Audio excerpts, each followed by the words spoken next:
Hello, everybody, and welcome to my brand new podcast, Music to Live For with Shanti. It's me, Shanti, a Swiss musicologist and stage manager, talking with different artists and discussing different topics belonging to the music business. Here we are, episode number 20. So far, it's been a real pleasure to have the chance to talk to these wonderful people. So much good energy and passion. I've learned a lot. In this episode, Nikolas Lauszus, drummer of the Danish band Cold Night For Alligators, gave me a chance to know more about his band and his ether as a musician. I really enjoyed talking to other drummers as I feel we have something in common. Did you know that Cold Night For Alligators recorded acoustic instruments to give their progressive metal a touch of class? So let's go! Check this out.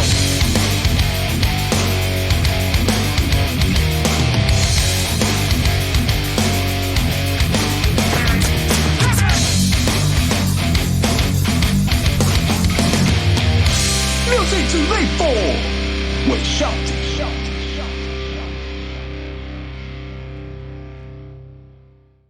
Hello, everybody, and welcome to this brand new episode of Music to Live For with Shanti. Today, I'm here with the drummer of the band Cold Night For Alligators. Hi, Nikolaj. How are you doing? Hi, Shanti. I'm very well, thank you. How about you? Yeah, the sunshine here in Basel. Saturday morning recording podcast. What could be better, you know? Like, this is really an activity that makes me a lot of fun and give me a lot of joy. So that's great. As a ritual, I will let you introduce yourself for the audience. All right. Well, I'm Nikolas Lauszus. I'm the drummer of Danish band Cold Night For Alligators. We play, I would say, progressive metal. We are launching a couple of new singles at the moment in anticipation of our next record, which will be out at some point via a Rising Empire Records. It's always an hard question, this, but how would you describe the sound of the band?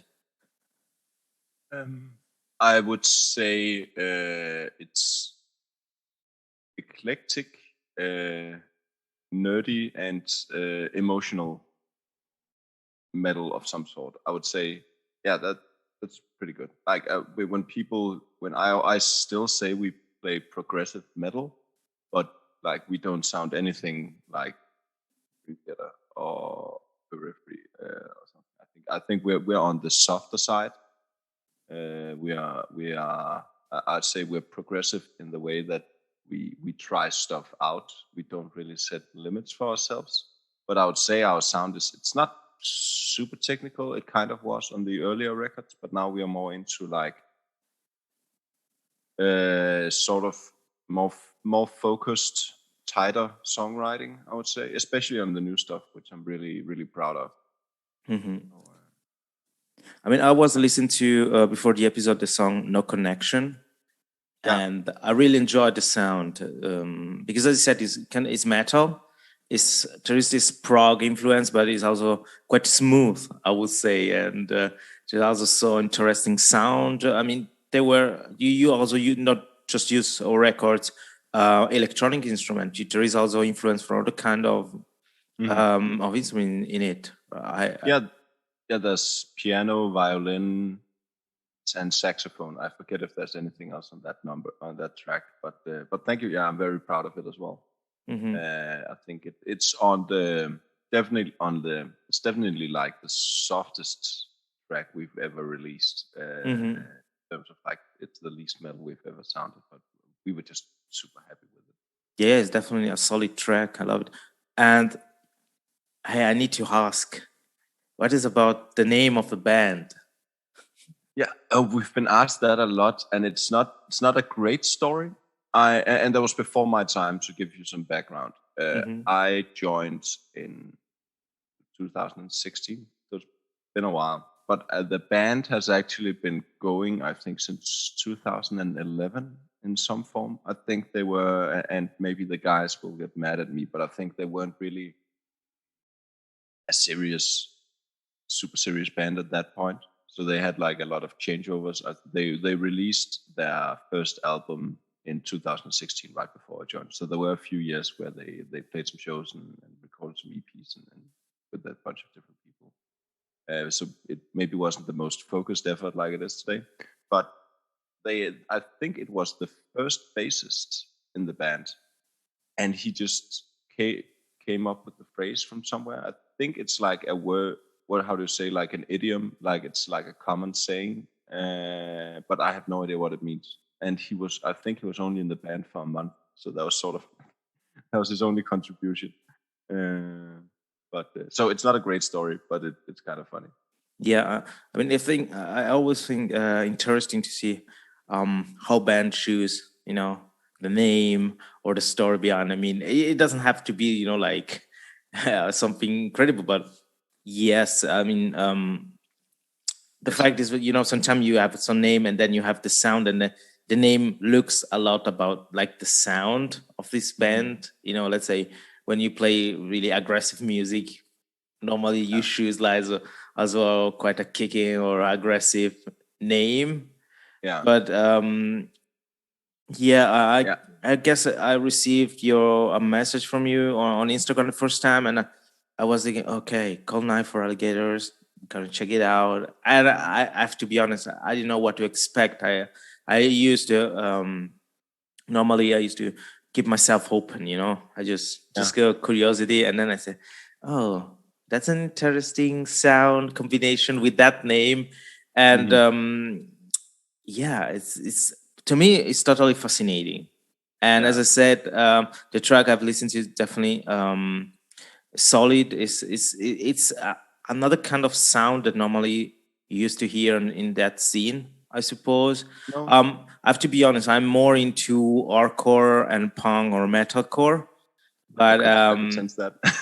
yeah, but to be honest, first time I heard the name, I was thinking about some kind of punk rock or something like this.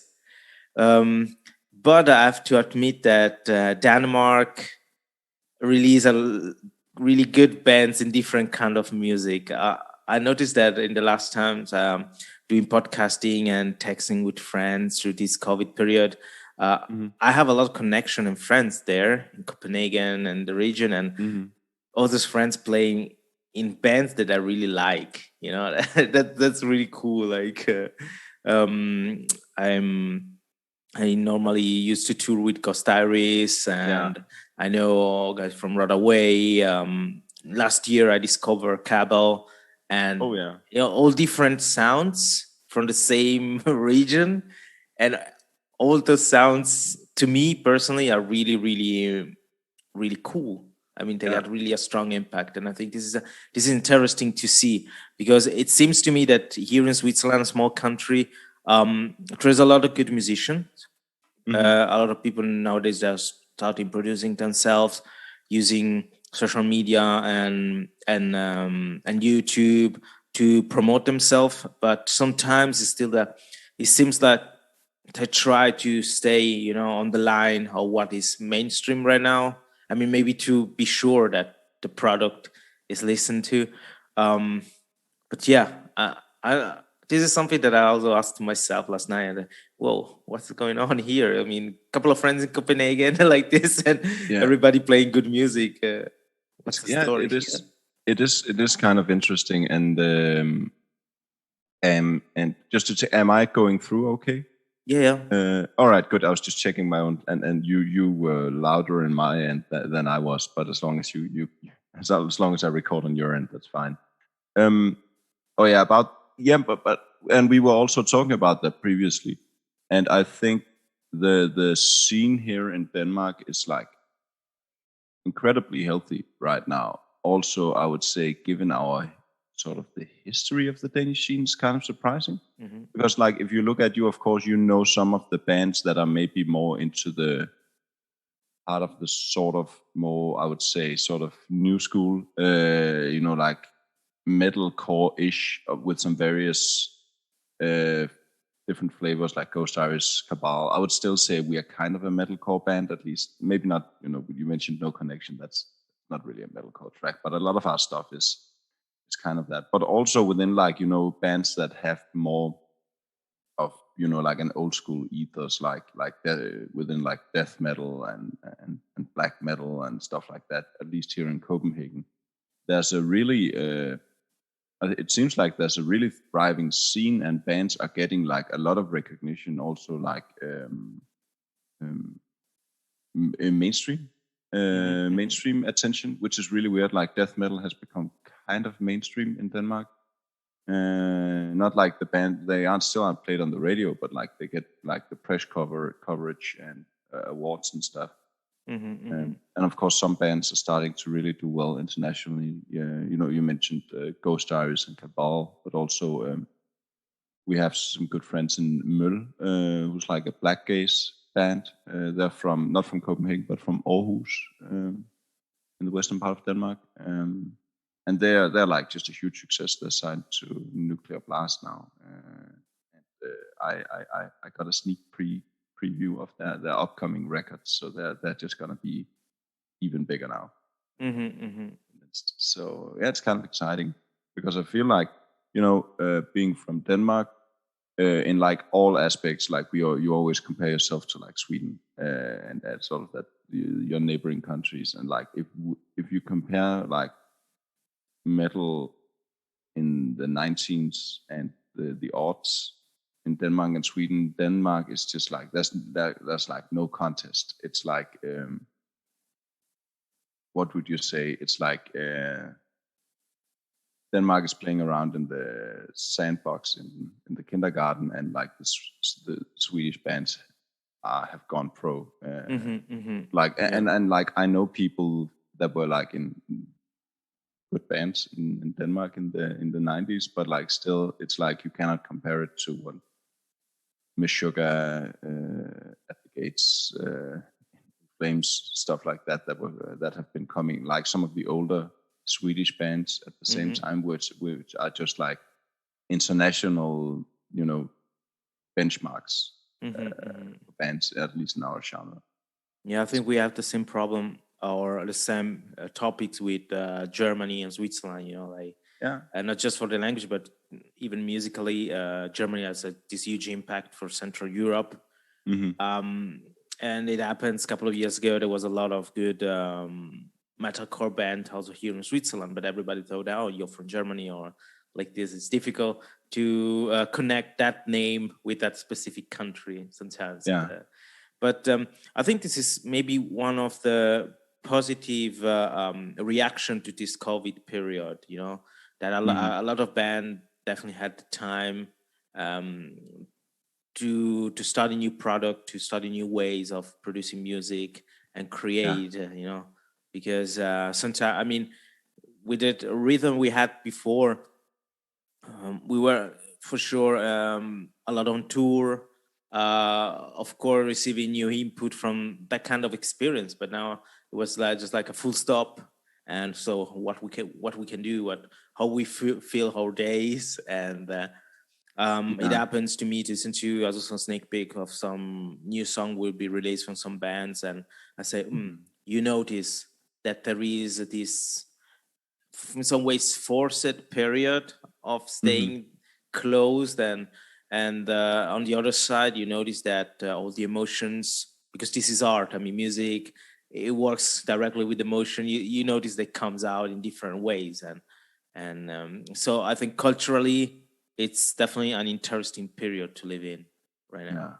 I've thought the same. Of course, we've discussed that a lot, since that's what we've done, like everyone else. And I sort of think about it like before, as you said, there was a rhythm. So it's sort of like before, if you were like a musician that wanted to release music and play shows up, like based on those releases, you were sort of like, if you imagine like a factory, you're standing at an assembly line, and everything moves at a certain speed, and all right, you have to wrap this product up and put it on there so it can move on at the right time, and there's a rhythm to it.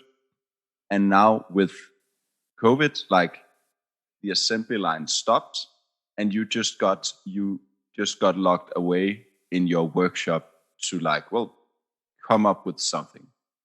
Like it's not gonna get out anytime soon, there's like none of the regular demands that you're used to are around right now.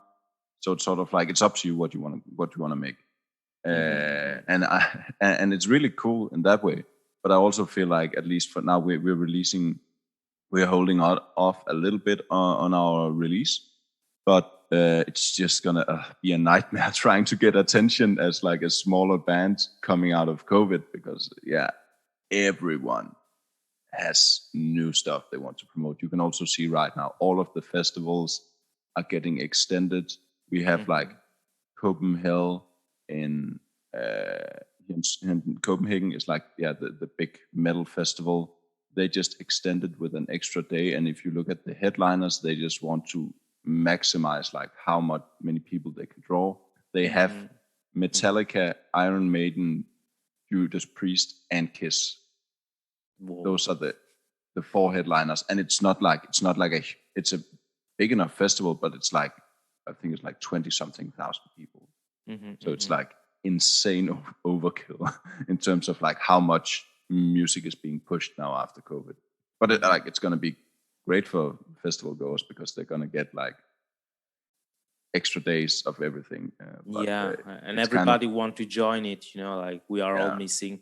I had the chance to work on some streaming project. It was classical music, but it was so good, the feeling to be there sitting in the hall and listen to some live music, because you notice that you were missing something. And that feelings of going on stage, even standing behind the curtains, doing the logistic and everything, but you're part of the whole thing, and you like this energy that there is before a band goes on stage. You feel it, and this is what I was missing, but I think a lot of people out there. So all right. So were you part of the crew, or were you just an audience, or just? I was part of the crew in this project. So yes, part of my old job, I would say, doing more stuff like this, and now I'm just let's say working on the computer and talking with customers. Always about music stuff, but a little bit different. I mean, I think we had to accept a couple of changes, I would say, for right now in what we're doing, but it's okay, still be able to work in the music business. It's a bless, and I still believe that arts can, it's more right now. It's more political, It's more what when we'll be able to get access to theater and concert halls. I mean, in Switzerland, it's kind of progressive right now, but at the same time, you already start reading articles about things gonna get a little bit harder in autumn. Of course, we hope not so, but there is this insecurity, and so it's kind of stressful, like you know that we will be back on track, but it's I mean, it's already 1 year of this crazy situation, and I mean, in some ways I got used to like travel by train with mask and everything. Now it's who cares, but when you think about activities we are used to do, as a musician, I mean, it's the feeling is that it's gonna take a little bit longer, right? I'm sort of like, I've just given up on expectations. Like if we have some stuff booked in the fall, and it'll because that's like we have some stuff booked outside of Denmark, because in Denmark you can play shows that they're like seated and restricted in terms of number of audience members, but you can play shows in Denmark. But we have some European shows booked in the fall, and I'm sort of like, we'll see. I'll believe it when I'm at the venue, and that's sort of my attitude. But also now it's like, now that it's actually possible, I just want to go like as much as humanly possible. Like we just we played our first show in like 15 months, I think, about a month ago. We opened for Vola, if you are aware of them. No, so I don't. If I don't not, know you the should band. really check them out. There's like this. They're not too far from us genre-wise. They're just, I don't know, bigger and better. But they're incredible. We played with them here in Copenhagen. It was just so refreshing to actually, because you only get, for me at least, like all the sucky parts of being in a band. We only got that for the last year and a half. So it just finally, stage again. That's so good. Yeah. And we talked to some of our friends. Actually, I talked to Ghost Diaries as well. They're in the rehearsal room next to us. It's like all bands have like become like production companies instead of bands right now, because everything is we have to create content for the digital world, because you can't just can't play, you can't just release music. Like if you just release a Spotify link, like you've wasted your time. Like you should have just not written a song if you want people to hear it that way. So it's fine. I'm happy to do it. Like I'm really passionate about the band, but it's like it's not the fun part. It's like going to work. Yeah, it's like you also want to be in a band because you are playing with some friends and Yeah. with other people, and now it seems like you can do a lot on your own, but at the same time it's not the same feeling. Right? No. I mean you definitely need to have somebody playing with you, because this is the fun part of of having a band. Yeah, definitely. Yeah, and of course now I'm making it sound maybe worse than it was, because like we get along really well in the band, and like everyone's really on the same page in terms of like this is a priority, this is something we need to put in work on. But I've just as everyone, like that whole, it's not that motivating. That the end goal of it all for me is to play music in front of people. So, and that just hasn't been an option. So it's all like, maybe if we do this, then at some point, we don't know, in the future it will pay off by getting to play in front of people. Yeah. I think it's gonna be like a new renaissance. Like people like discover it. I mean, younger generation will discover it once again. Like it would be like not just a revival, but really a new experience. Being there and enjoying live music. So I have the feeling that when will come the time that we'll be able just to go to a concert. It would be like a new experience once again, and this is what should motivate artists in general to keep doing what they're doing. Like I think that. Like we're not giving up anytime soon. We're just complaining a little more while we're Yeah, working. but it's okay. This is also part of our, I guess, of this new That's internet why generation, right? that's why I wanted to do the podcast, just to complain to the world. Yes. This is also an opinion. Sometimes we just try to say and show all the positive things out there, but I'm the first one to say that. I miss, and I'm really want to go back, be able to be working on shows and everything. And I have some friends in Italy that are doing their best to do small shows, and kudos to those people, because I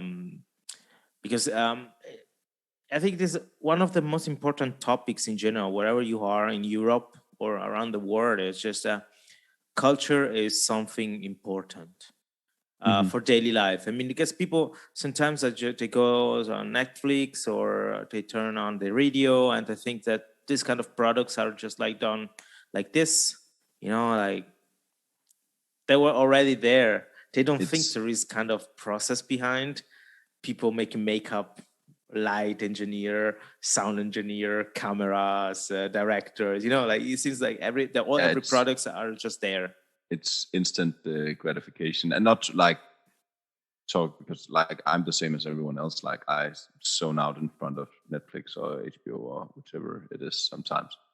But that's, I like. I don't know. I like putting in the work and doing something creative and sharing it. That's But so I never like I sort of never. Yeah, I don't know if you've ever had that feeling, like, because like ever since I've been playing drums since I was 9, but ever since I was like 12 or something, that's like all I've been like thinking about. Like I've been, I was playing drums in my desk at school, and then when I got home, like when I was like 11, 12 years old, I would like if I had the time, I would practice like 5 or 6 hours. Cool. And then when I was 16, I started playing in bands and stuff. So I never really like understood people that didn't have like hobbies that they just spend all their time on. Like, and it's not true. I don't know. You don't have to. We don't have to feel the same way. I have the same interests, but I just felt a little alien to it. Like if you don't have something that takes up all your time and money, then what are you spending it on? I remember, and this is sort of silly, but when I've got my first like full-time job, some of the other there were a bunch of other new joiners right out of university, and sometimes when they would like talk about they've been to this expensive restaurant, and so I was like, I was sort of feeling like, well, okay, you make the same as me. Like it's not like I could probably afford it, but it would seem really expensive to me. So how come that? And then I realized, all right, because they're not spending all their money on like drum gear and recording sessions. Yeah. No, I know what you say, because I'm a drummer too. Then I learned I didn't guitar, realize. and to me at that time, when I started, the most important thing were two things. One, playing with my friends. I can't if I close my eyes, I can see myself in that first rehearsal room with those friends who were teenagers, and those friends still good friends nowadays. So that's a great memory behind that. But on the other side, I always just want to play. I would say for fun. And I guess I had the wrong approach to technique, for example. I have a lack of technique on my snare, I have to be honest. But I guess I grew up with some people that were way much too competitive as I am. So it felt a little bit that this passion for playing, just playing, and not always say, oh, I can do that, or oh yeah, we need to cover that, but the part was so difficult. There wasn't this input, to put yourself and getting to learn that specific feels and something like this, because it seems like always to push only one direction, and it wasn't not the fun one. And and I was talking to this with a friend of mine who studied bass in England. We come from the same region of the south of Switzerland, and he told me a little bit like the same. I told him, now we are 35, and I said, oh, when we met, we were teenagers, and I was kind of always shy to talk to you because it seems like you were like the best one, or you're playing that and that. But I was so insecure what we're doing. But at the same time, I know that I was doing that good. I had a lot of good feedback about how I was playing in a punk band like this, and it was to me it is just fun. Really, I really enjoyed, made my day and everything, and he told me the same. He told me, after I handed the school, I had like a crisis. Like I didn't touch the bass for a while, and now I start again. I change the chords, and they're jamming again, and I rediscovering the passion for an instrument. So I think there's like more ways to get it where you are, or where you think is the right way to play. And sometimes when some people ask me, oh, my son would like to play this and that, I would say, it's okay when you show to a young guy or girl how to read, the partition for drum, but in the end, I would say give him a lot of music to listen to, and then let him try. The first step, I think somebody here needs to feel it, and then in that way, everybody then choose in which direction. Okay, I want to go more technical, or just but it doesn't have to be forced to think that if you don't get in that way, you won't be able to reach some results directly. I see this more like a development. Like going slowly and everything, and then of course it arrives the day when somebody say, no, I want to play now in that kind of music. So that you need to learn those kind of skills, and then but this arrive with this fun idea behind, because it's I don't know if it's a concept more European, of playing. Like even in classical music, there's a lot of stress because you need to find a teacher, you need to find instruments are expensive, and even lessons too. And then I had the chance to work in the jazz music with artists from New Orleans and America, and they were so simple persons, but with a huge technique, and this technique just comes just for playing with the friends, parents. Yeah, I know it's interesting that way, because I feel like if people ask me, like people that are parents, for example, that want their kids to play an instrument, like, well, what did your parents do? And I don't know, my parents did the same thing with me and my siblings. Like, we had to play an instrument until we were like a certain age where they couldn't force us to do stuff. But like, I was just the only one that had like got like that had enough fun practicing to keep on going. But on the same time, like, there's something to be said about, like, if you can be taught discipline, that you have to do this because it's important that you're good at it, then you'll be happy for it later on. I was having actually a discussion with some people I work with, and one of them's Chinese. And she said, like, we were talking about music because we realized we'd all played music, and one of them wanted her kids to play the piano. And she was saying, like, oh, well, they're just gonna have to. And then you're gonna say, well, that sounds very Chinese, because that's sort of, it's a different, like, it's not that they don't want their kids to enjoy it, but like, they value teaching kids discipline in a way. Now you said it's a very European thing. I think on our continent, it's just more of a cultural thing with stuff like that fun comes first, and then we'll see where it leads to. So I try not to think about the way that I was raised as all the good points in that way. But I don't know. I guess for me, it was always like, it's important to be fun, because you're never gonna get anywhere on your own if you don't realize that you want to be good at it. And that starts with enjoying what you do. And also, you're gonna suck at first. Like I've been in bands when I was younger, like, where I realized, all right, even when I was playing it up, we kind of suck, but let's just keep going because this is cool. Like, we make noise, and there's a guy yelling, and I can try and play fast double bass on top of it, and that has a value all of its own. Like, you're just not gonna move people because you're not good enough yet, but you're not gonna start out being good. So I think that's really important. That's why I hate these talent shows. Just anything, not just singing, but anything that just glorifies talent as a concept, because they sort of, I don't really, and I've gotten into long arguments about this, I don't really believe that talent exists. And to the extent that it exists, it doesn't matter. But the way it's being perceived is like, oh, we need to find someone with talent, and that means coming out and being perfect on the first try. And that's not how that shit works. And also, if you see that as a young, impressionable person, you realize, oh, I don't sound like that. I'll never amount to anything. I'm just gonna do whatever instead. I'm not gonna make the effort.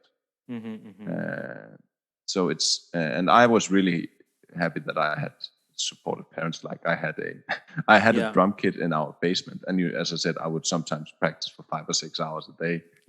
And it's insane to me that they tolerated it.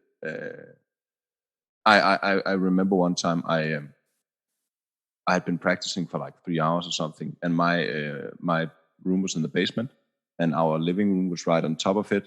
And I stopped, and then I got up to the ground floor, and my father was taking a nap on the couch, so he had been like sleeping while I was practicing drums for So get 3 hours. used to it. Yeah. Yeah, you know, about this topic, if somebody in the audience would be interested, there is this episode I recorded with Chiara Palio, and she's an amazing piano player from Italy. She's living also here in Basel. And we were discussing about this, you know, about from where comes talent, passion. And in her case was interesting because in her family, there's no other musician. She had a piano at the grandma's home, was playing with a cousin or something like this. And then from that just comes out this interest for the instrument and to get deeper and deeper and deeper into repertoire and technique, you know. And so if you're interested about this topic, I can just advise you go and check it out, the episode I did. Cool. I'll check that out. And yeah, because I remember being at a university. Now we're talking about 11 years ago. And of course, I was another person. I was still really young and not so mature in my head. I learned a lot in the last year. And but I remember this friend of mine saying, well, at the time I just stopped playing with band because I was in a new part of the country. I thought I need to concentrate myself on what I'm studying and everything. So at the beginning, I was just me studying and listening to punk rock. And then I joined some local bands here, and it was so good for friendship and everything. But I wasn't so active, you know, like I want to improve myself or I just want to play, just play. And then this friend of mine from Italy just text me and say, I mean, I guess we were still on MySpace. No, it was the first Facebook era. And he texts me, hey, Shanti, how you doing? Listen, I have a band. We're from Palermo. We would like to come touring in Europe. And what about organize us a concert in Basel? And I say, I never done that, but why not? And, you know, that was an important process because the first show I did in my life, I did it all on my own. And it went good. But the most important thing is that from that day, I noticed that it was something that I was doing. I did it with pleasure, with interest. I put a lot of hours and efforts, and it was something that it wasn't boring me or make me tired, you know. Like always keep in talk to people. I also in that period I connect to Chris Mellin. Shout out to him because he was my partner in crime for the booking agency. I had to ground with him. And Tersicore Booking organized a lot of events here in Basel. That's the way I know Daniel of Ghost Diaries because he play here with Scarred by Beauty. You know, so was the start of something bigger, but about my profession. 3 years ago, I was on tour with Ghost Diaries, and I was driving through the night. We were in France, and I was driving. Everybody was sleeping, and I was thinking to myself, you know, this is what I'm doing for a living. And I love it. I like it. You know, it's stressful sometimes, but it's cool. But thinking about the whole process, you know, of being a young guy in the South, just playing music, being a lot of insecure about what's my place in music, you know, in these hearts. Then starting my first shows, and I mean, I noticed that the process you did playing regularly, I did it like on a longer term, and then or with the with this management and events organization thing, I just improve it. You know, like I remember go to school, then coming home here in my little small room, and then start chatting with friends and looking, hey, when we can doing this and that, how would you like to organize this and that, you know.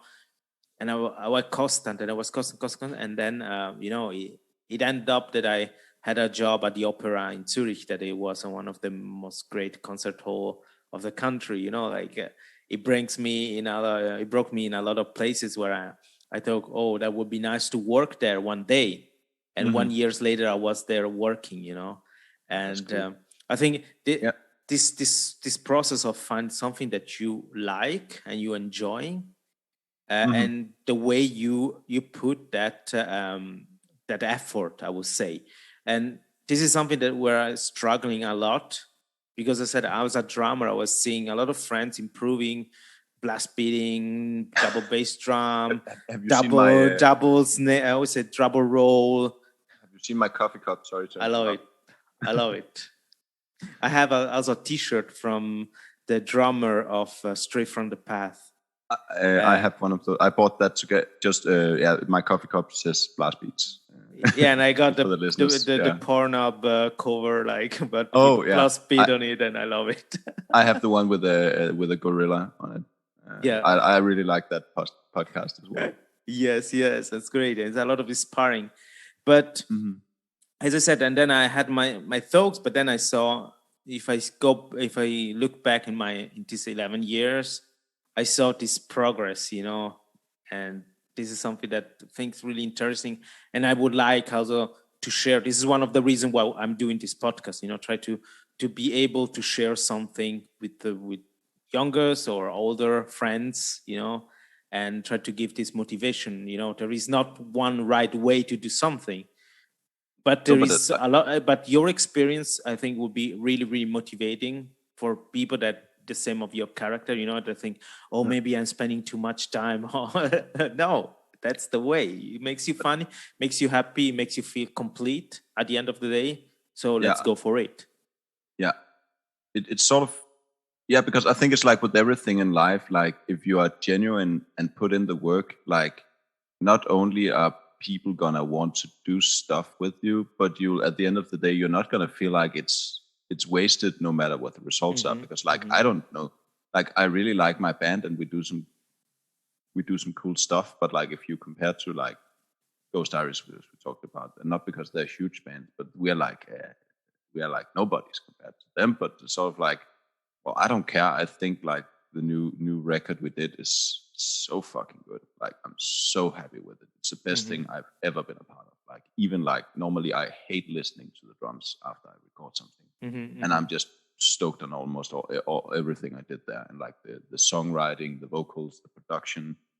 We went all in on this one, so I just felt like it was the absolute best we can do, and that's sort of like it comes from, the guys knew me, I knew the guys, I respected their effort and their mentality, and they apparently saw something I could contribute to that.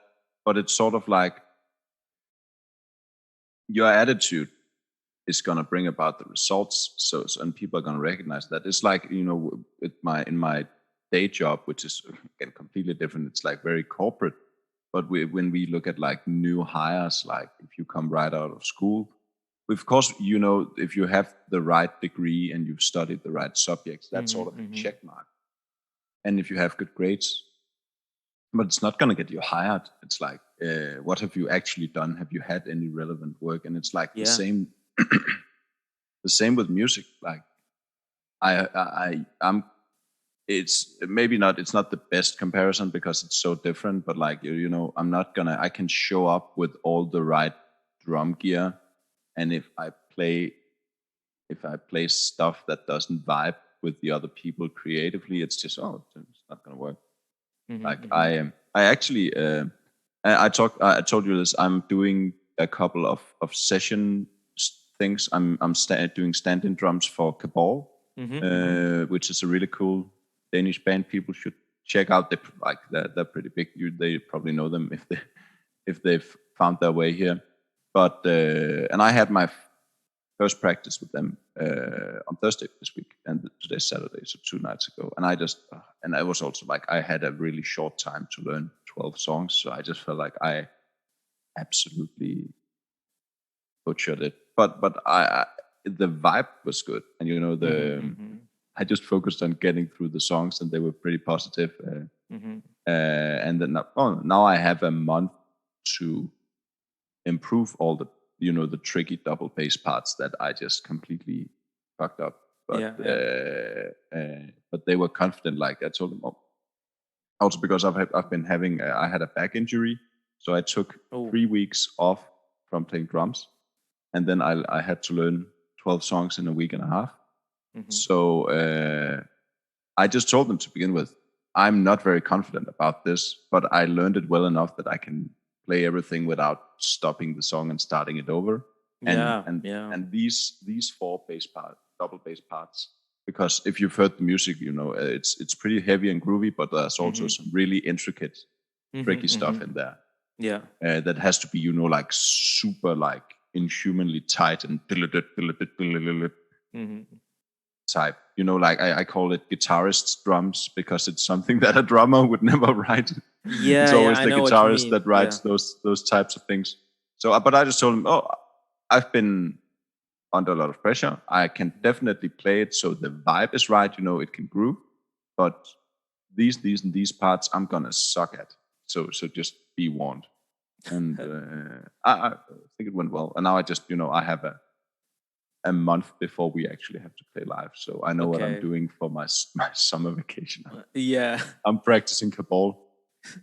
But about what you say about the record and the satisfaction you had after listening to the tracks, and I think that this is then when the artist self, the musician self, feels good about it, or feels that it was a positive experience, then this will also be on the record, like if the feeling it's good. It wasn't just we need to put some music out, and because you feel it in the end. It's like when you talk to somebody and it's really excited about something, you feel it, that it's believing that, or you got the the motivation. And I still think that when there's a couple of friends of mine coming, hey, you have to check it out. We are trying something new. We are really motivated. So you just say, I can feel it. So about I think I want to ask you a more technical question. What's your method? Like you said, now you're starting those Kabul songs. What is your approach to something like this? I mean, when somebody comes, you just listen to the track and you try to slow down the time and looking for what's the best way to combine your technique to the expectation of the band, or you have some specific way to do that? I talk to them and hear their expectations. So I had a discussion with, I'm guessing you must know Chris, if you know the Scarred by Beauty guys. Yeah. So he's the evil mastermind behind Kabul. And so and he asked me if I could play the shows, and I just asked, all right, and I just was straight up, I have a bit of time pressure to learn the songs. Do you want me to play it as the record? Because then I might not have time for all 12 songs. Or do you want me to, again, prioritize that you can play the songs and it feels good?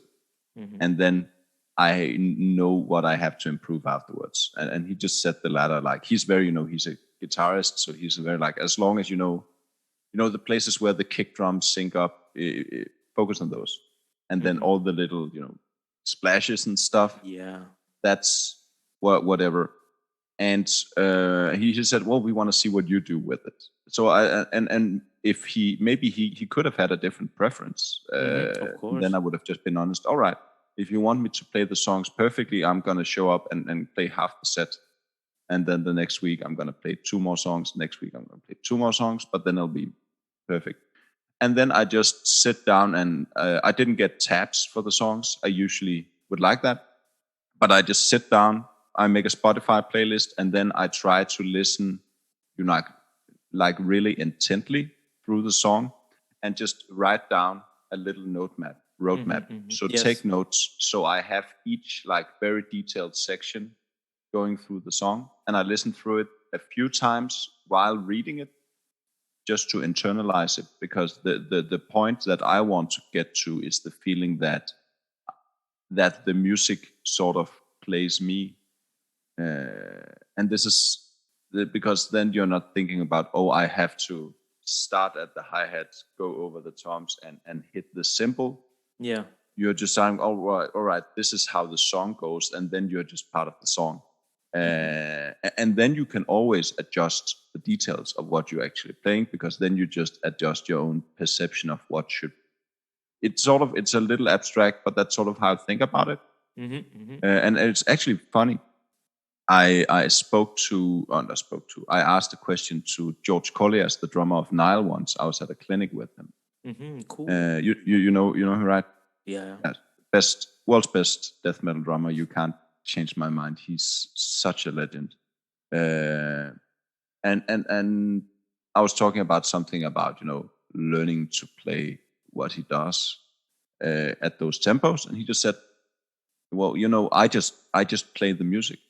Like, well, this needs to be 280, so I play 280 BPM, so I just played 280 BPM. It's not like it wasn't a goal for him to play 280 BPM.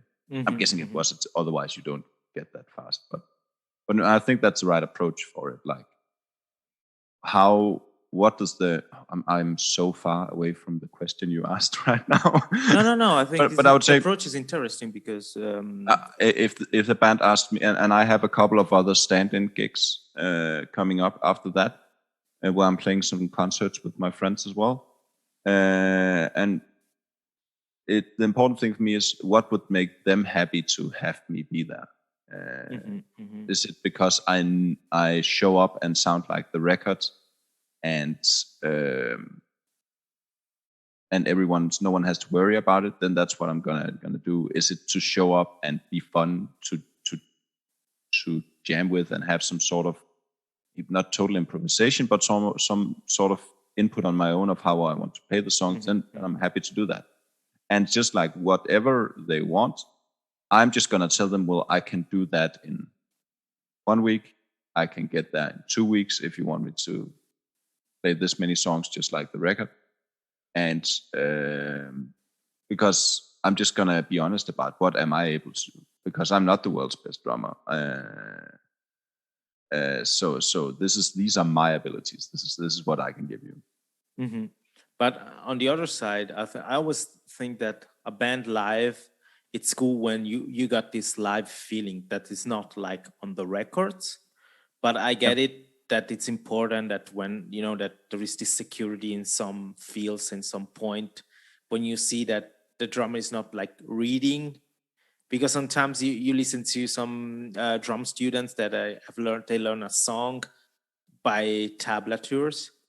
So, it's really mechanic. It's not really groovy, And I think this is the important thing. But at the same time, if you are a band and say, oh, we have like a guest drummer, I think it's also interesting to see how in some ways interpretate the song, Yeah, definitely. And there's some bands that do that, and some drummers that, like, if you're a big name drummer, then I saw an interview with Gavin Harrison, if you know him.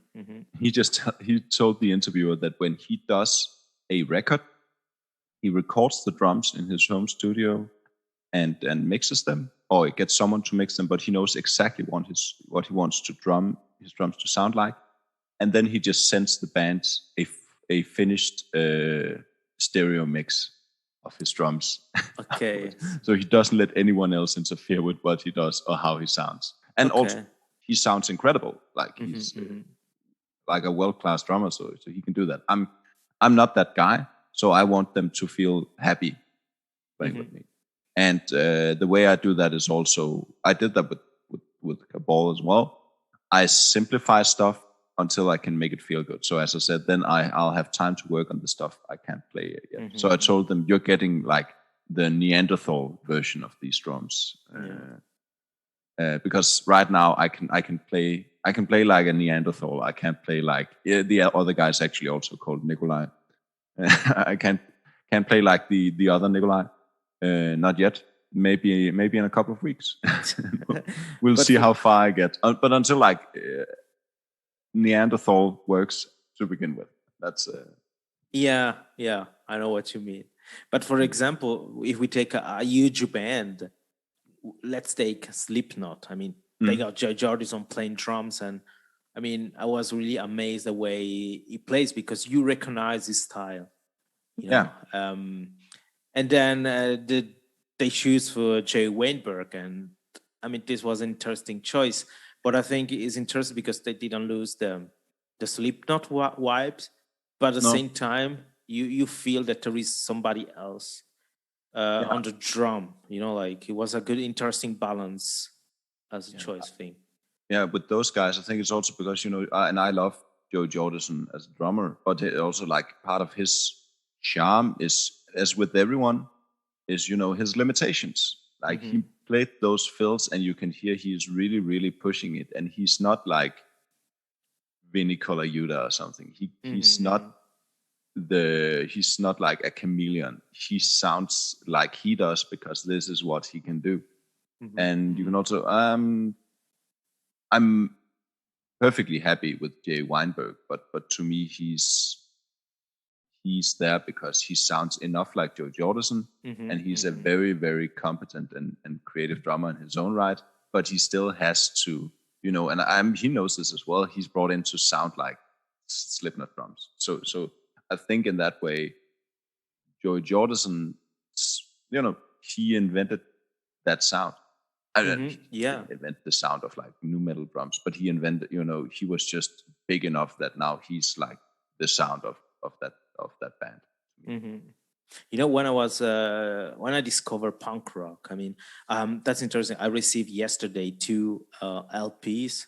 I have a ton of CD here because they are dear to me, but I decided to buy the LP version of CDs that I had, my favorite. And I got my top 3. I got No Use for a Name, Making Friends, No Fan at All. I think they're Swedish, and with the big cover, and Millencolin with Same Old Tunes. And for example, to me, the drumming on Millencolin album, for what punk rock is, to me at the time was like, what? This was I think one of the motivational of still getting to the drum, like, and I have a lot of friends saying, oh, cool, but it's too simple, but, and this is maybe the tricky part that influenced me badly, because, but that's the way. I mean, yeah, but it's fun. Sorry, I was a little distracted. I was pouring a cup of coffee, so I was away from the mic. Yeah, but I'm not a huge punk rock fan, but there's some bands that I really like Bad Religion. I think not all, like they've released a lot of stuff that is, I think, not as good as they can be when they're really good. But I'll just listen. It's up to them. I'll just listen to the stuff I prefer. But when I hear a guy like that, he's not in the band anymore, but Brooks Wackerman, and I'm just thinking, like, if you go to one of these, and I'm not disparaging that genre at all, but that's just the scene we're in. If you go to one of these prog festivals that we play, like, and now I'm gonna sound more harsh, but it's meant in love, but like none of these nerds trying to play 13th, 16th notes beats and sound like Alex Rudinger and those, none of those can play a punk rock song as good as Brooks Wackerman. Like, and he's so fucking, energetic, but he's so tasteful at the same time, and he just fits the music perfectly. I know what you mean. And I've tried drumming some Bad Religion. Like, I am not a good punk rock drummer. It's the same with the guy from NoFX, and you can see him, like, he's not a refined, and I'm using quotation marks, like he's not like a tasteful drummer, but he's just like the perfect NoFX drummer. I don't remember his name. I'm sorry, but yeah. I know. I definitely know what you're saying. Yeah, and another course, band that I really enjoyed was Suicidal Tendencies. Yeah. I mean, before Dave Lombardo could join in, they had like a guy playing called Eric Moore. Eric, yeah, man. Yeah, I saw him live. He's like, but like he's like on another level. Like, but the thing about Suicidal Tendencies, like, I don't know their history, but they've always had like really they're like a skate punk band that have always had like world-class musicians, it seems, which Yeah, is but really cool. because also they had this funky influence, it wasn't not just Yeah. tunta tunta tunta. They need somebody groovy, you know, like Yeah, and Eric Moore's a guy like that. Of course, he's like known because he's insanely fast. Like he can cram yeah, so many notes into a bar. It's unbelievable, and he'll use like he'll use the entire drum kit twice in one bar. But he's sort of a guy like I have no desire to try to play like that. Like the whole gospel chops thing. I'm not gonna put in the time to learn to play like that because it's not applicable to what I do. But I just love that he exists. That's yeah. You know, the fun fact is that I was working this Jets festival, and Okay. of course I was working with my band T-shirt, and I had this suicidal tendency hat, you know, with a flip on, and there is this bass player coming down from a session, really smooth session, you know, and he comes to me say, "Oh, suicidal tendencies, you like the band?" I say, yeah, one of my best friends played drum in that band, you know, like, and it was funny because he was playing really smooth jazz, or you need that it comes down. He said, "Oh, you know, I also like this kind of music and friends into that environment." And this is what I think amazing and I love about music is that sometimes you have this idea that some musician just will just play this kind of music, but then you discover that they like music for what it is, for all the colors they had, all the variation, and this is one of the best things that I love talking to different artists because you see you understand from where come the influence and the passion and why they focus, as you said, you focus on more on this and that, but you still have this idea that these artists can give you this kind of influence or idea, even if not manipulating or influence directly your way to play, but in some ways it's still somewhere in your head, you know, like, and and that comes from all over. Like for example, for actually both this and the previous record, like we've used a lot more synths. And I think a lot of that influence has come like from we want to have it sort of a bit like a soundtrack feel. And I used I don't know how much of a movie nerd you are, but you know who Michael Mann is. Yeah, and I don't know. I've seen a few of his movies that I really really like, and he has sort of even like that he makes action movies, so it's not like it's not like high art or something, but he has like the sound it's like very cold and melancholy, sort of the whole feel. And we try to do that with especially the synths on our record. But also talking about crossover, like then we got this guy for both of these last records called Ole, and he's a record producer, and he was part of this really successful, at least in Denmark, pop group called Dyné. So we got him to do the synths on this record and the previous one, just because. Yeah, and like he's a pop producer normally, but he was really happy to do it. We just wanted.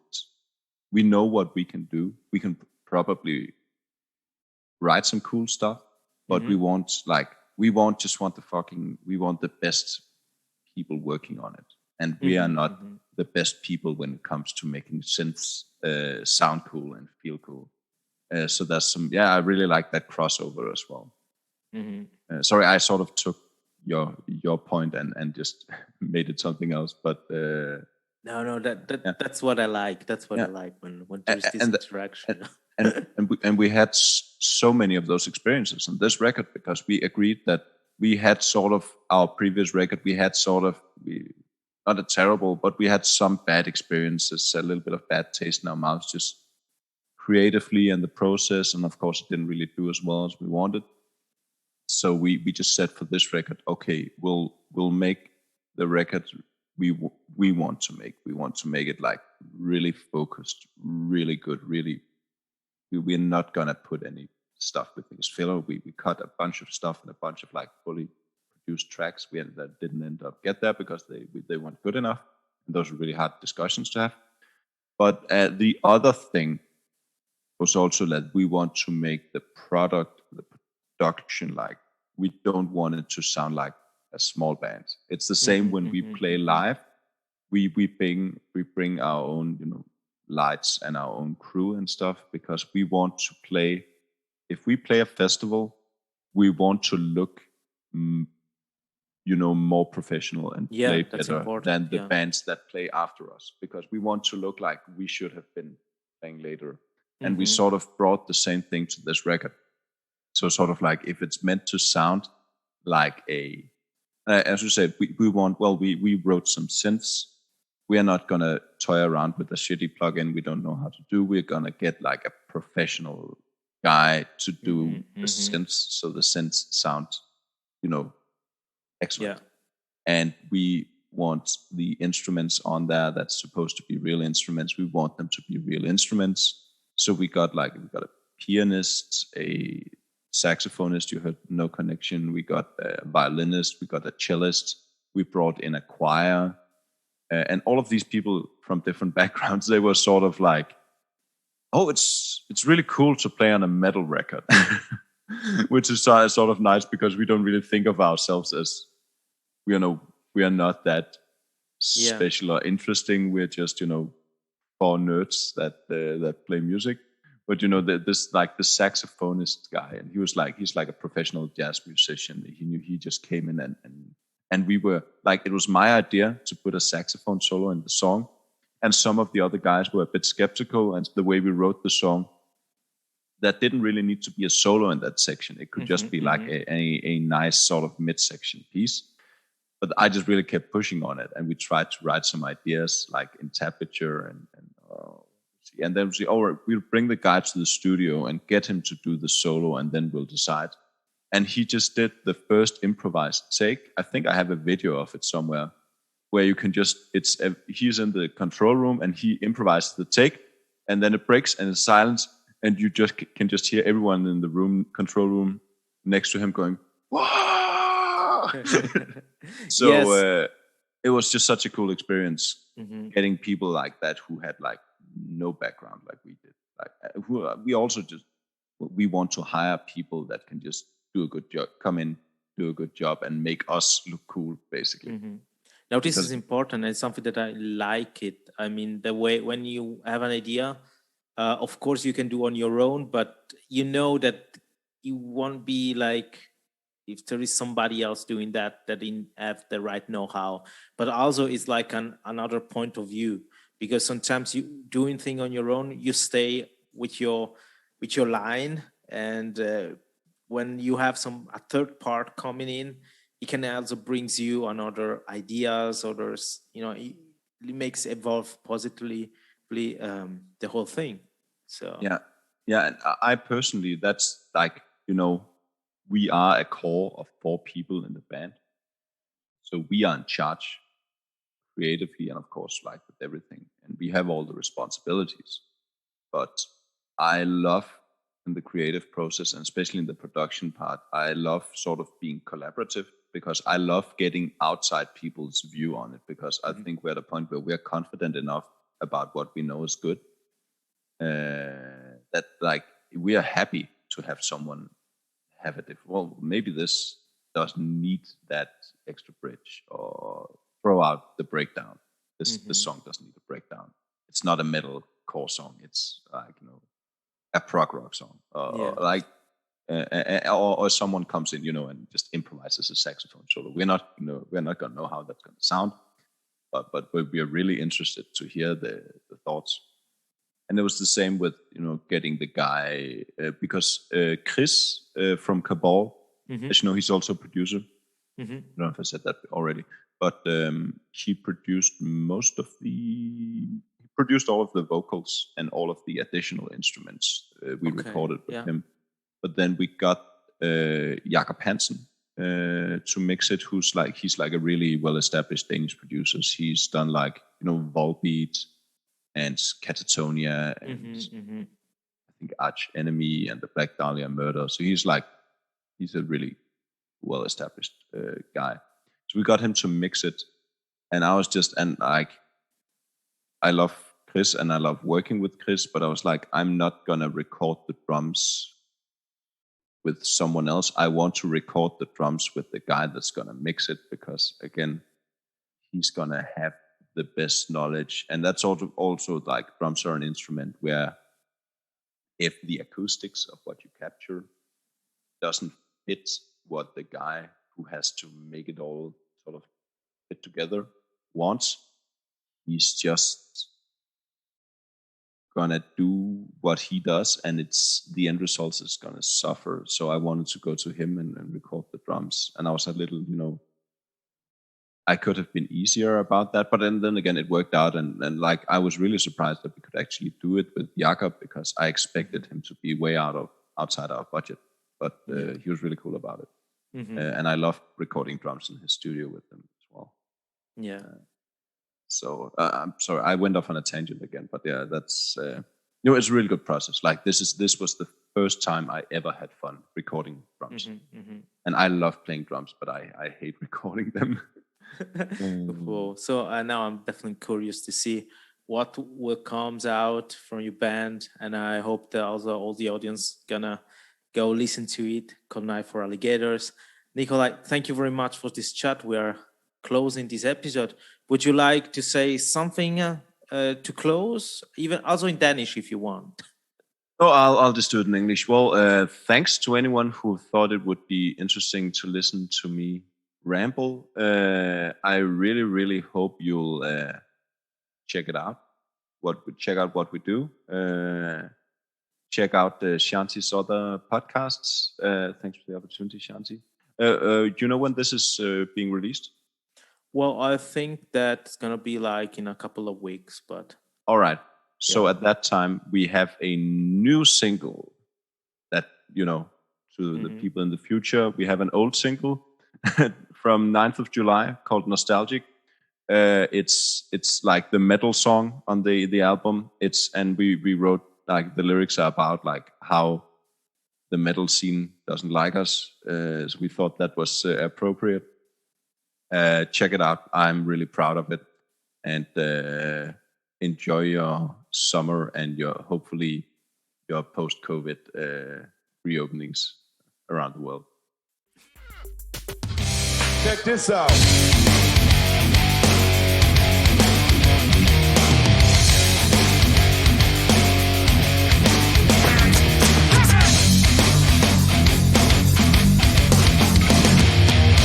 Music to live for with Shanti.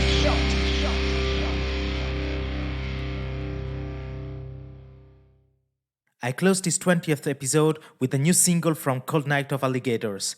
This one is Nostalgic.